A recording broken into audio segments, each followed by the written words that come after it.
Thank you so much for joining us today for this amazing episode. This is going to be about a super hot topic in direct primary care, and that is the virtual assistant in the DPC space. So I am so excited, not only because I have experience with VAs, but I've also gone through the process of having a VA, not having that VA, hiring a new VA. And so the things that we are going to be talking about really matter to the DPC doctor who's opening from scratch and who is hiring a person for the first time, especially.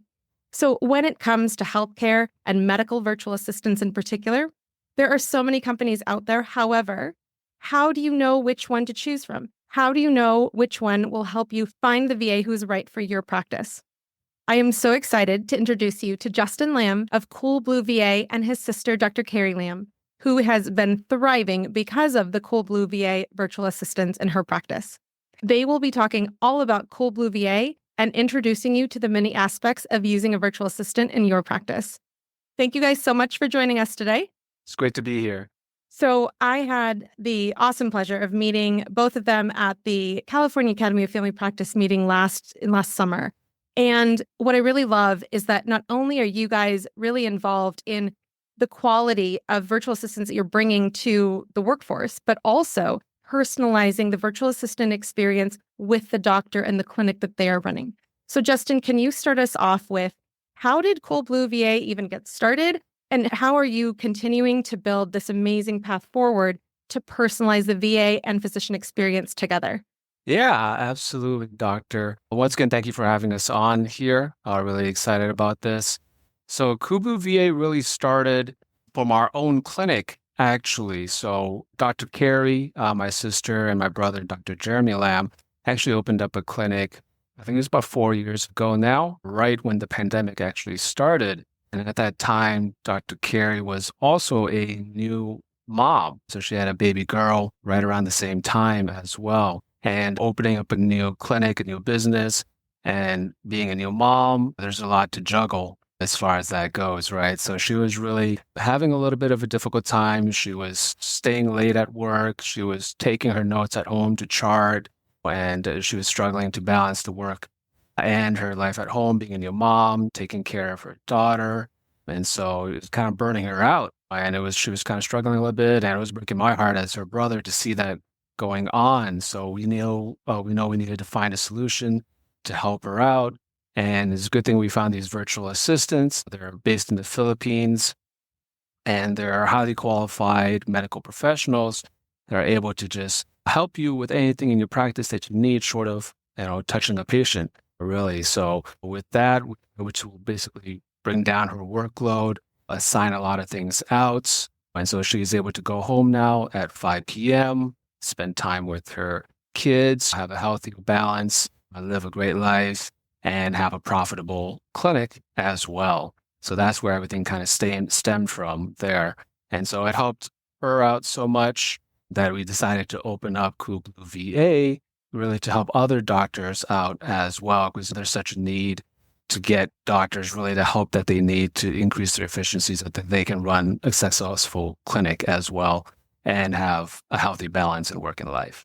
Absolutely. And I know that that speaks so much to the listeners who are exploring and pursuing DPC because they want to make sure that they're not just living their life in a job that does not allow them the time to also be the person that they need to be in order to go to work the next day. So this definitely speaks to people, whether it's bringing a new person into the family, like Dr. Carrie, or whether it's somebody who's been asked to check off one more box on the EMR chart from their employed fee-for-service job. So after you guys realize, hey, this is a space that we really understand and that we're really passionate about, how did you guys bring on these VAs to make sure that they are up to par with what you guys are wanting to deliver? Yeah, absolutely. So as I mentioned, we have our own clinic ourselves, so we really know what is required of these virtual assistants. We've gone through our fair share of them to refine our process and make sure that they're really good for our clients. And so what we've come up with is really, as far as the interview process is concerned, we have 3 rounds interview and testing that we have the virtual assistants go through to make sure that they have the knowledge, that they're well-spoken, that they have the skill sets, the educational background, and everything that you need the motivation and whatnot to make sure that they're going to be successful in somebody's practice as much as they would be successful in our own practice is really how we're thinking about it, right? After that, then we also put them through a training program. The training program is very strict and very regimented. We do want to make sure that they're performing well, that they don't just interview well and then drop off a cliff, right? So we want to make sure that they're performing well over an extended period of time, and then they're picking up skills that's really going to help you out in your practice. And our training program only has a 40% pass rate there. So we're very strict about who we let go. And only after they pass our training program do we feel comfortable signing them out to doctors and other clinics to really work for them as far as that goes there.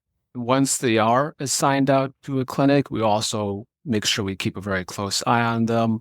And we also like to work very closely with the clinic as well to make sure that they're having the most success possible when they're bringing on the virtual assistant, whether they've had experience with other previous virtual assistants or whether this is going to be their first time bringing on a virtual assistant. We like to work very closely with the clinics because there's always something different when you're bringing somebody on that's halfway across the world and whatnot. There's always going to be a little bit something that's different. So we like to make sure we work closely with our doctors, our office managers, or whoever it is on that.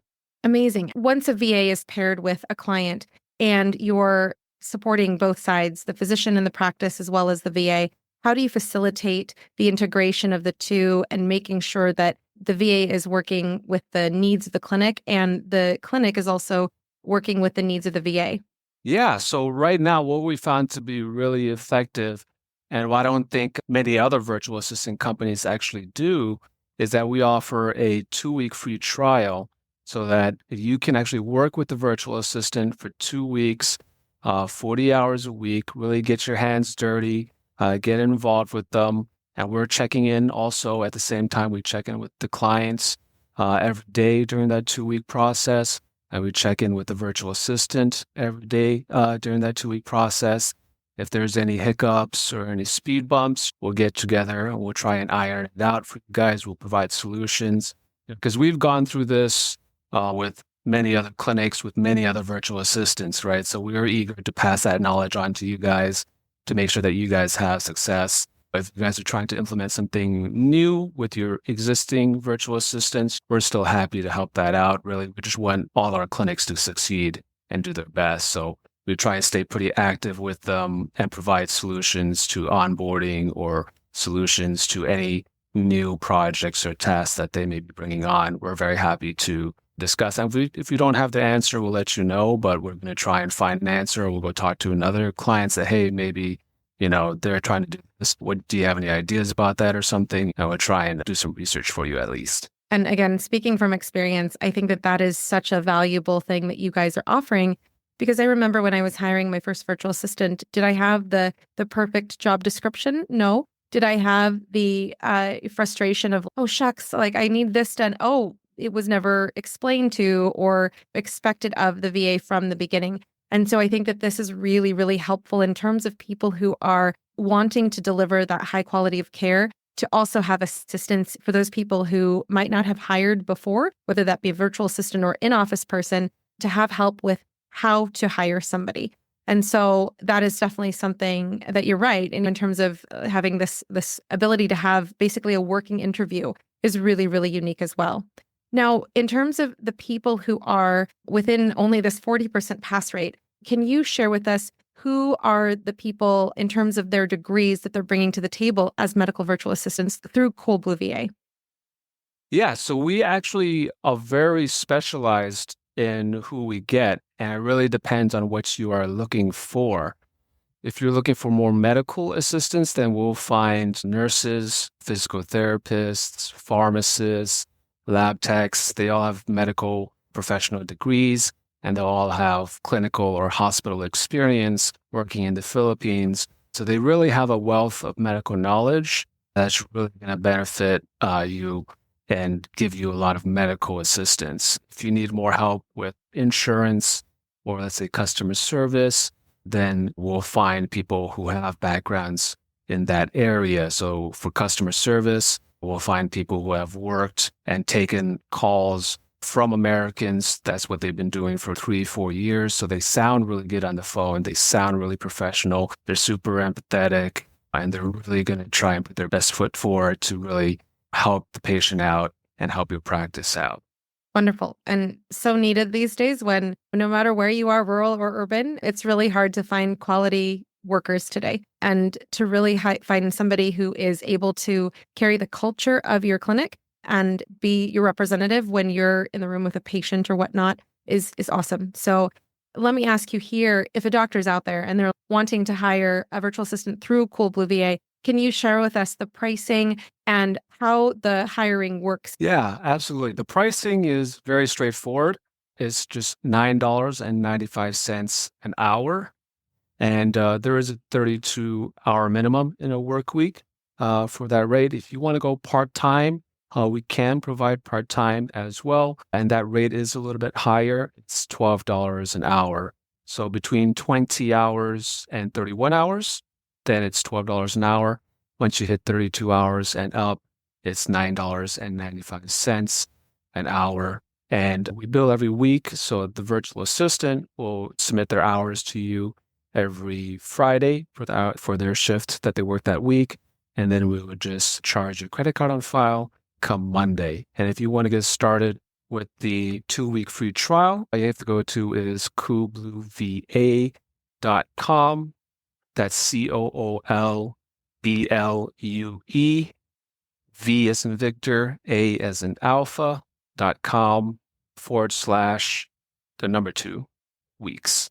And then you can fill out that form, and then we'll have a conversation, get to know what your needs are. And once I know what that is, then I can find the perfect virtual assistant and then get started on that 2-week free trial. Wonderful. And it addresses a big anxiety I find in people who are starting DPC is the financial commitment. And so I think it's very flexible that you guys have a week-to-week commitment, that you guys have options if a person wants to hire below the 32 hours a week.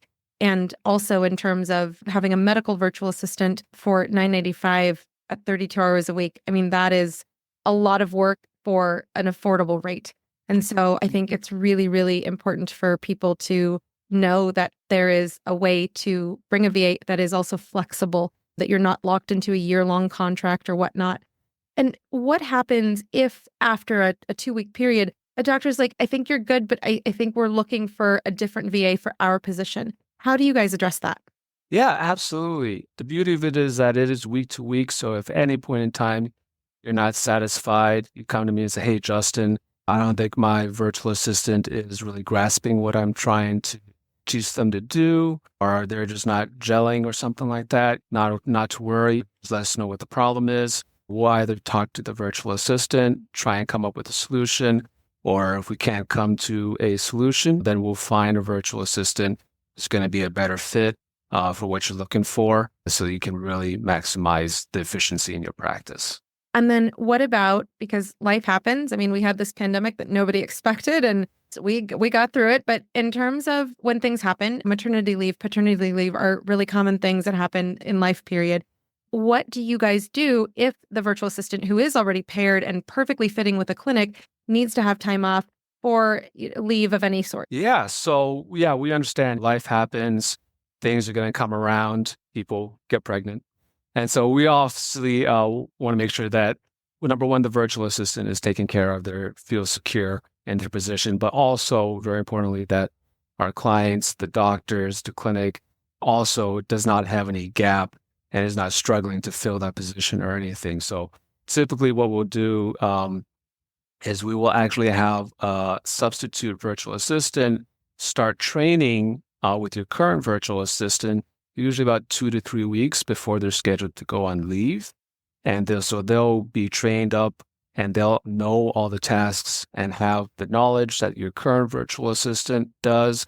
And so once the current virtual assistant is ready to go on leave for any reason, the new substitute VA can slot in very easily and take over the tasks and transition very smoothly. And things will be pretty much, any problems will be kept to a minimum.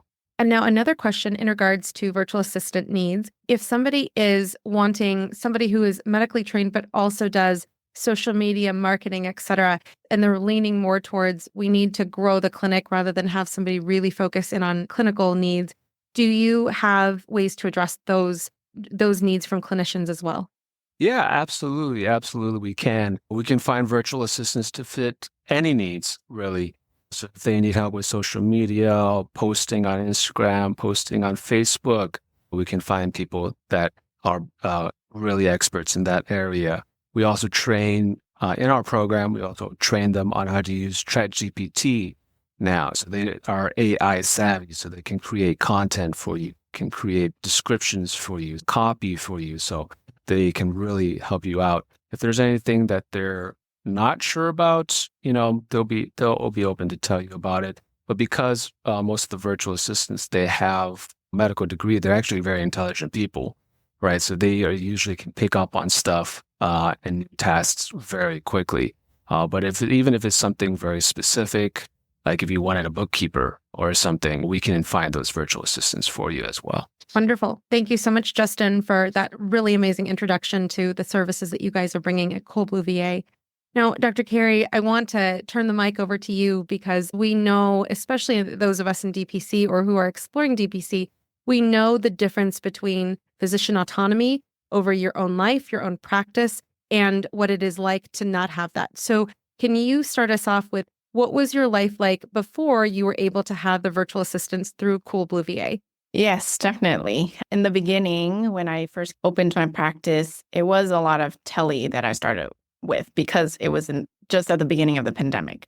And so I'm sure a lot of doctors can also kind of relate in their, when I'm doing a tele visit, I have to connect to the patient and then I have to tell them everything. I have to do all the vitaling, let's say, online, get their allergies and medical history. I have to get their payments and I have to write the note at the end of the day and counsel them on everything and I have to go through all these portal technical difficulties. Just getting a lot of it was just like, why am I spending my time doing this as a doctor? I really just want to be able to help as many patients as I can. But a lot of your time is spent on the clicking in the EMR, right? So I'm sure we all have that headache. And so before having a VA to help me, yes, it was all me. And I had to do all this, stay up to midnight and burn the midnight oil, still be with my baby. It was definitely burning me out, And so I think it was just very helpful to be able to know that there was help with virtual assistants. Because even when I opened my actual practice, it was just such a high turnover rate for medical assistants. It's very hard to find people that will stay and you can grow with. And so with the VAs being there longer term was just very helpful because just long-term employees, they know the system, they grow with you, right? And so first I got some scribes in, but my scribes I trained to be able to not only do notes, but screen the calls that come in, do all my messaging and even the inboxing. Of course, it's like a graded approach, right? They're not going to do everything all at once.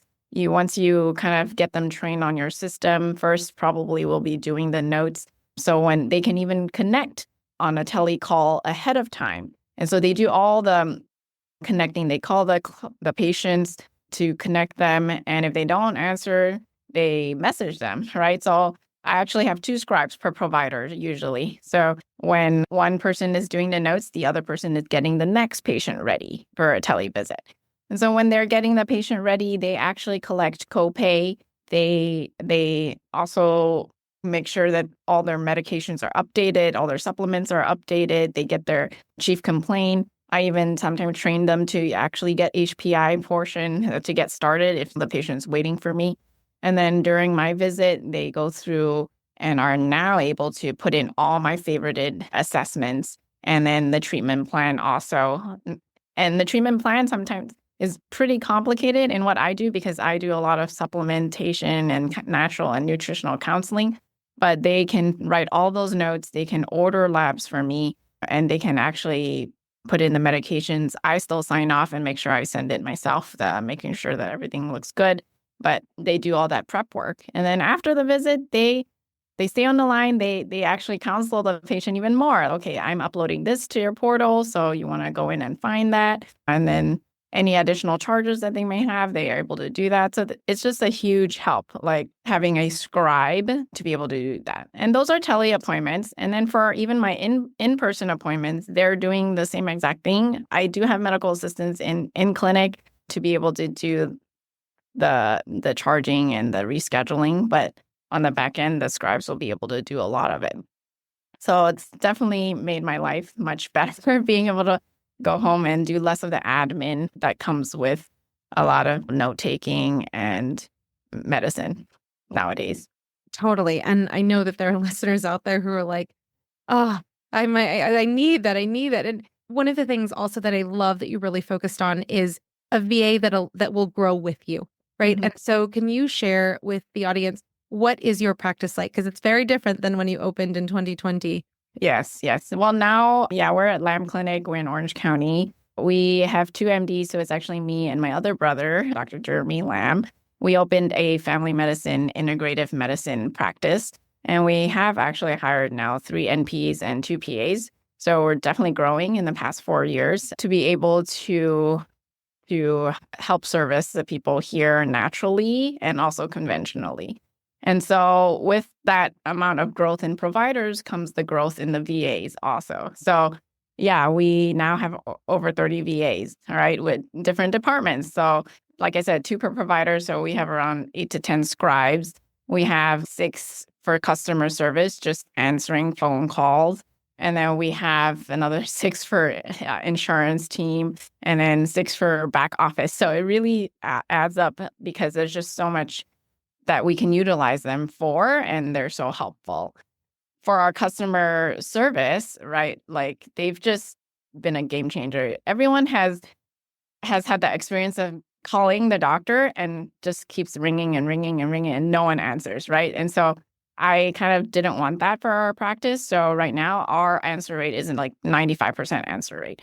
So our VAs are trained to answer in 3 rings. That's their goal. They have to answer it. And so we also train them to take the marketing calls more seriously. And so we have like specific marketing calls that come in. They know how to close them, how to actually sell them. So we have a 90% close rate also for our marketing calls.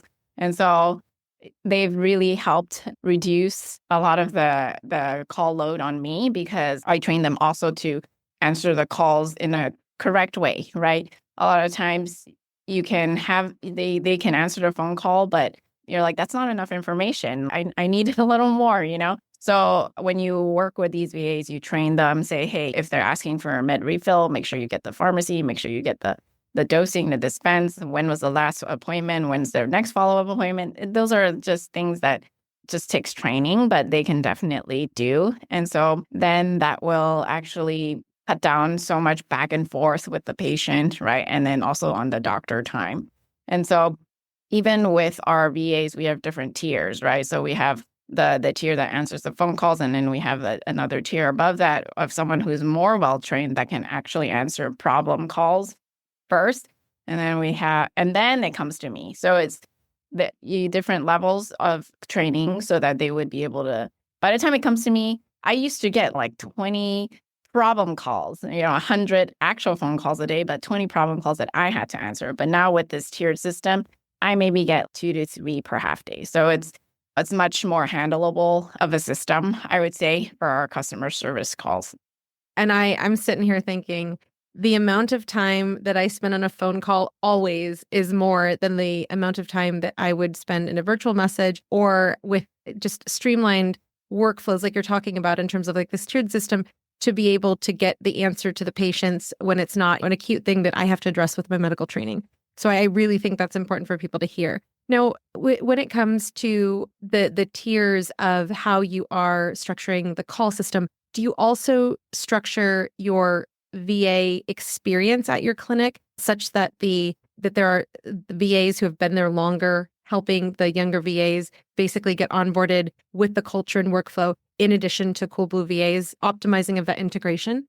Yes, we've done this for so long. It's definitely now the older VAs, the more experienced ones, are training the newer VAs that come in. So really, a lot of it is off my plate. Yes, I did have to go through in the beginning to create the training schedule, the training checklist, the videos, the operating procedures, you can say, right? All of that. But you do that as a one-time thing, and you keep updating it so that you can move forward with any new person that you train. I would say, though, that Kublu VA already does a pretty good training. So by the time they can come to me, it doesn't take so much more compared to when I had to hire my own VAs and try to train them from the bottom up. Yeah, it's actually interesting that you bring that up as well, Doctor, because actually thinking about it now, our virtual assistants are actually our most senior staff. They've been around longer than actually our physical staff have been around now. So they know the clinic inside and out, and they really train the virtual assistants up. And now that the standard operating procedures are up and running, they actually update the SOPs whenever we institute any changes or whenever Dr. Carrie institutes any changes as well. And anyone who has developed an SOP knows how useful they are to your future self. So I think that that's so great that, especially as you guys are talking about teams to grow with, to have somebody who is already knowledgeable of where to find the SOP, what needs to be done to optimize it, or having that discussion, and then they can help document that. And it's so, so helpful. And this is speaking from someone who was go and then figure out the SOPs. And so it's very helpful to have that organization for your future self, 100%. Another hot topic that is mentioned very frequently is, how do I know that they're on the clock working for my clinic and not just running down the clock in general? How do you guys address that concern with clients who come to Kublu VA? Yeah, we definitely want to make sure that they are working when you are paying for them to work, right? So every morning when they clock in, we all have a Teams chat, right? So everyone on Teams says good morning, so you know that that's when they clock in, and they all have to join a Zoom breakout room based on their department. And so their whole time that they are in the Zoom, and they have someone monitoring them, meaning one of their team leads. And so if there's training, we like the Zoom room too, because you can always share your screen. You can show them how to do things. You can record and then put that into a procedure. So we like those virtual Zoom rooms a lot. In addition, the Kublu VA uses something called Time Doctor. So it actually keeps track of going in and going out, when they're taking their breaks, when they're going on lunch, and also takes screenshots of their screen. And tracks their idle time. And so if they're not moving their mouse or your keyboard, then you kind of know that maybe they're not working. And so we actually have an auditing system too, where someone goes into Time Doctor and tells us if any of our VAs are idle and not working. Then we are able to really keep track, because it is hard. Like me, I'm seeing patients all day. I'm not going to be keeping track of my VA. And so I like that software to be able to keep track of them. I'm sure that really addresses some people's fears about it doesn't have to be virtual, but there are definitely people that we've all worked with where it's you're here, but you're not helping run the clinic. So I love that is how you guys address it. And also, you guys have a 40% pass rate. So you guys are really weaning out who is going to be an excellent payer for future clinics and clients. So when it comes to Dr. Carrie, especially you having been through this, you developing the SOPs, the workflows and whatnot, the videos, like you're saying, do you have any tips for people who are not yet with the VA, but they are thinking about, how can I work to document my own processes so that I can bring a VA on easier if they don't have a senior lead VA or a clinic manager in existence with them at their practice right now? Right. So having your own procedures written will probably be very helpful. But if you don't have procedures written, I think the first step would be to see the tasks that you have that you think would be able to pass on to a virtual assistant, which is basically a medical virtual assistant can do anything a medical assistant can do, short of touching the patient, right? So first, I would probably list out all those tasks that you would want that VA to do.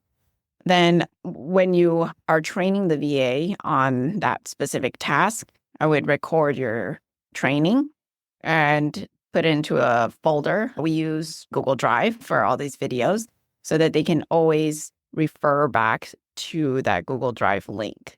So I just basically, if you don't have any like fancy task tools or anything, you can create a spreadsheet, Google Drive spreadsheet, and you put all your tasks on there. And then the second column would have the links of your trainings. If you wanted to make a third column, when you're a little more into this, is that a VA can actually go into that video and type up the procedure themselves of what it would look like in a Google document. So then as you start developing these procedures, you can go into the written part and actually edit it if there is a change.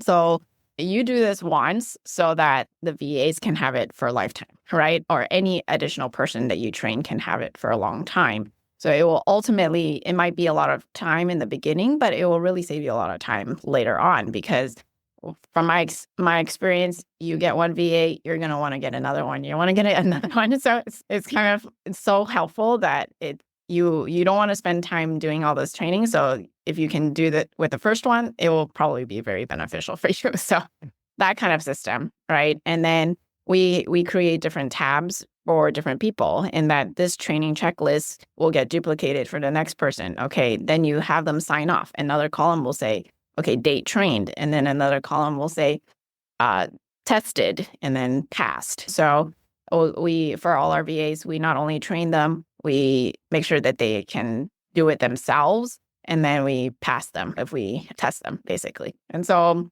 this is a more systematic way of training VAs, but also medical assistants in office, right? Most of the things that you do needs to have these lists so that you can stay organized and stay ahead of training schedules. Absolutely. And I think that that's a really, really key tip there. I love that how you mentioned, even if you have a video, but you don't have it typed out, that's a way to actively engage with the video for the virtual assistant to be able to write down the SOP from that video. So that's a really great tip. Now, I just want to go back to the customer service portion, the people answering the phone and how you do the tiered phone system. When it comes to clinics, direct primary care clinics very often are single physician practices from day one, and then they can grow from there. But in terms of people who still want a phone tree or a way of segmenting the calls if they don't have a phone tree system, how do you guys assist the practices and the virtual assistants to get something like that up and running for the practice and the doctor? From Coolblue VA side, they already do mock calls before they come to us. So because they are in this testing environment and they actually test them ahead of time. Okay, are you actually able to answer phone calls from real patients or from test patients? So they test them on their customer service, closing, and also marketing, and also just any type of refills, labs, referrals, inbox messaging, things like that, faxes, documents, any question you can think of, right? You want to be able to write these down and give them to the VAs to prepare them for what kind of calls can come in. Definitely from Coolblue VA, they are training them more on the empathetic side, right? On how to listen well, how to actually be very nice and sunny and on the phone sound very great and friendly. And so that is also very important for our customer service calls, right? You want the patients to feel like they're part of the family. Our VAs are also part of our family, so they are happy working. So you want happy VAs so that they will also be able to transfer that to the patients when they answer phone calls. And just to touch a little bit more on the technical side of things, doctors are not always going to be the most technical savvy or anything like that. So we have our own in-house technical team as well in Coolblue VA. We'll be happy to either jump on with you, try and figure some stuff out, maybe show you how to do things a little bit more efficiently. Or if you have a technical team already in place, we'll be happy to communicate with them to make sure that you guys have the right tools and the right setup for your virtual assistant to succeed. I think this is so great for people to hear because when I think about the DPC early on in practice, definitely people are very wanting. They're very willing to practice the elevator pitch to their community, to their patients who are going to be future members. But as the practice grows and you have 50 patients, 100 patients, and you can't necessarily take the time to do the elevator pitch any longer, and you still want a person to be able to communicate that elevator pitch to your potential members versus a voicemail.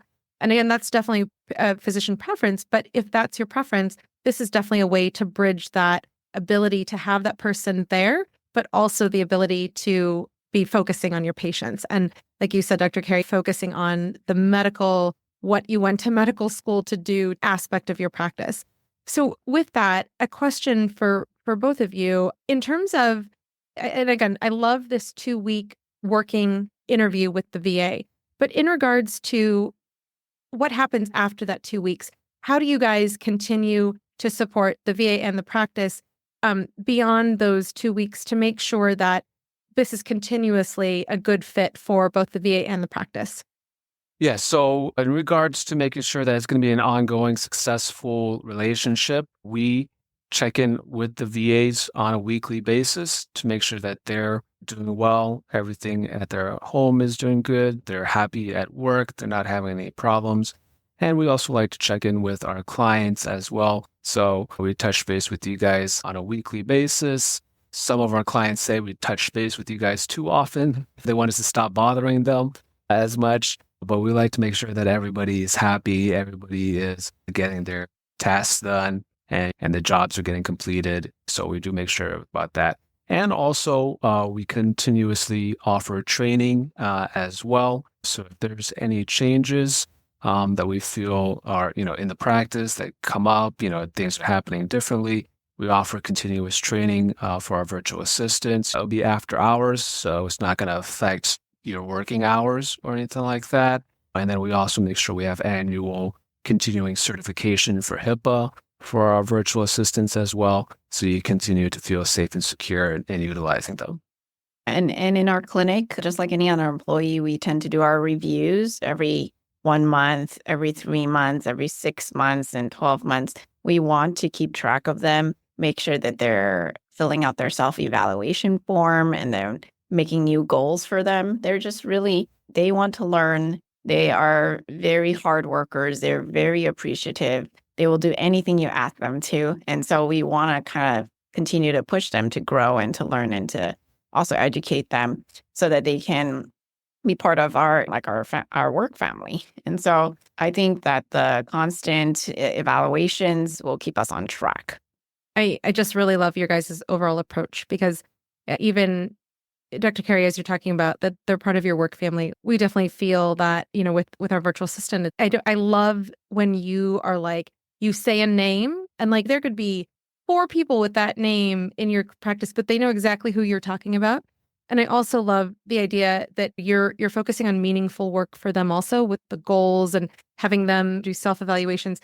I think that really speaks to culture of a practice too, right? So when we have people who are talking about like, how do I build culture? I just had a conversation with a DPC doctor in Texas about this, but everybody being involved, I think, is also something that we really craved in fee-for-service before choosing DPC, because for us, it was like, it's very common to hear, we tried to make a difference. We tried to change something. We tried to make something more efficient, but we weren't heard. And so I think that is really awesome that you guys are focusing on not only having a virtual assistant support the physician so that they can do what they need to do, but also so that the virtual assistant can also be growing with the practice as well professionally. So let me ask you there, when it comes to just, again, focusing on that culture of the practice, Dr. Carrie, especially, how do you promote the culture in your practice so that you make sure that your VAs are feeling valued and that they are showing that value and happiness through their interactions with your patients? Yeah, you do check-ins every day, right? You see them in the Zoom room, you make sure that they're doing well, they know what they're supposed to be doing.